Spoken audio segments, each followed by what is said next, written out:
where Vivek Ramaswamy says the WF is a Trojan horse to weaken the West and strengthen China. Here we go. Watch this. Honestly, you think this is from a movie? Like, did they literally hire this guy? And it's like, no, this is not a movie. This is how they market. So if some of you guys were afraid about COVID, look how he injects the fear of cyber attack and other things in his method of marketing. So press play. Pay insufficient attention to the frightening scenario of a comprehensive cyber attack, which would bring to a complete halt to the power supply, transportation, hospital services, our society as a whole. The COVID-19 crisis would be seen in this respect as a small disturbance in comparison to a major cyber attack. I don't understand. Can I ask you? Yeah, sure. This is not my show, okay? Yeah. So I want to be respectful. Can you put up the Apple 1984 ad? Identical. It's the same music. Yes. It's like just identical. literally. It's the first thing I thought about. Is that It's the first thing I thought about. It straight up is like you wouldn't. That's the face. Don't play it. Just show the face. That looks like you can't use the audio. This is the guy who is like, that's Klaus Schwab on the screen. Yeah. So tell me that is not the exact same person. But think about that. Yeah. Germany. Literally You looks think just about like him. Adolf. It's You not the think look, it's about even the personality. 1984. It's the message. How is he convincing people like a Joe Biden to say, let me announce my candidacy campaign to be Build Back Better, which he's the Build Back Better guy. So why are people buying into this guy? Why does he have so much influence over people?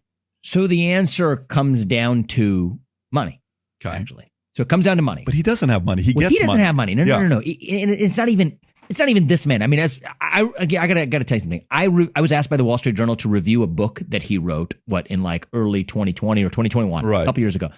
And through reading that book, I get the sense that he's just a sincere individual who has had this passion for 50 years and in his own heart is just one man who has his views. They're views that I deeply disagree with. But he happens to have exercised influence because everyone else with money, 360 degrees surrounding him, had a use for that. Okay. Larry Fink is on the board of the World Economic Forum of Davos. Klaus Schwab doesn't have money, or not in a seriously large scale way. Larry Fink controls 8 to 10 trillion dollars under the purview of one man. That's probably the largest. He was Larry being who you're talking about BlackRock, Larry Fink. Yeah. I mean, that is probably the largest aggregation of capital under one man's authority. No question. In human history, more than the Dutch East India Company, okay? And he's on the board of the World Economic Forum of Davos. So what does this accomplish? It is a front. That is what this is. This is a front. And you know what? These things always come in 3-letter acronyms, right? ESG, DEI, SRI, socially responsible investing, CSR. My favorite 3-letter acronym is the CCP. You look at Klaus Schwab, he elevates the CCP. He talks about the Chinese model of dealing with COVID-19, not in a way not to do it, but in the way to do it. Right. So here's the way this game works, okay? The BlackRocks of the world apply constraints to the West, emissions caps, what kinds of energy you can and cannot use, what kinds of diversity you must have. They apply that to the West without applying those same constraints in places like China. I'll give you a very specific example, okay? They're pressuring companies like Exxon to adopt Scope 3 emissions caps. That causes companies like Exxon to drop oil projects. Now, a couple years ago, there's an oil project in the Sichuan province of China. Chevron drops it. You might wonder, hey, maybe this is part of the fight against global climate change. Maybe that project isn't proceeding. You'd be wrong. That same project is proceeding just under new ownership. Who's the new ownership? It is PetroChina. Now you take a look at who's one of the larger shareholders of PetroChina.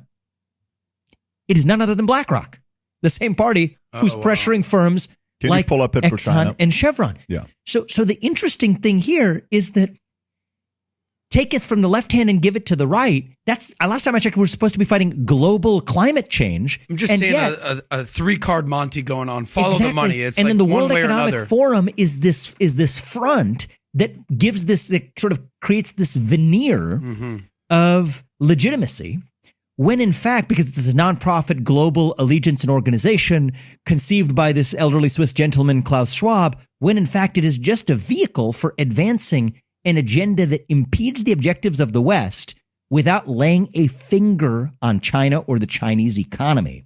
And so the CCP is the most relevant three-letter acronym lurking behind the scenes. I'll give you another little mystery here.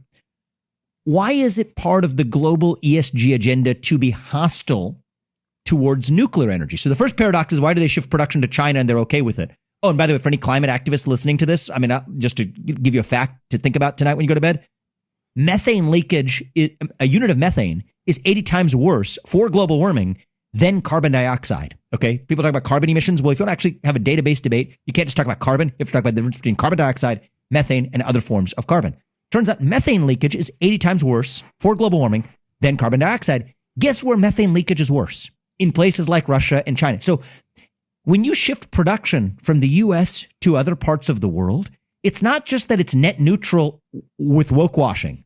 It's worse than that, because you're actually contributing to more methane leakage into the atmosphere than you were even in the US. You've done even more harm on your own terms. Even if you subscribe to this crazy religious zealotry, even if you subscribe to that, you have failed on your own terms. Religious zealotry.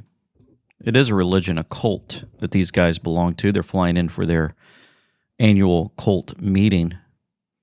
Steve Milloy showed this at Junk Science. The NOAA released this data yesterday. No one media outlet has reported it. The last 8 years have witnessed global cooling despite 450 billion tons of emissions, worth 14% of total man-made atmospheric CO2. CO2 warming is a hoax, but the media can't and won't walk back.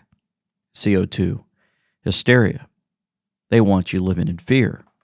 As a matter of fact, they go out and produce commercials like this.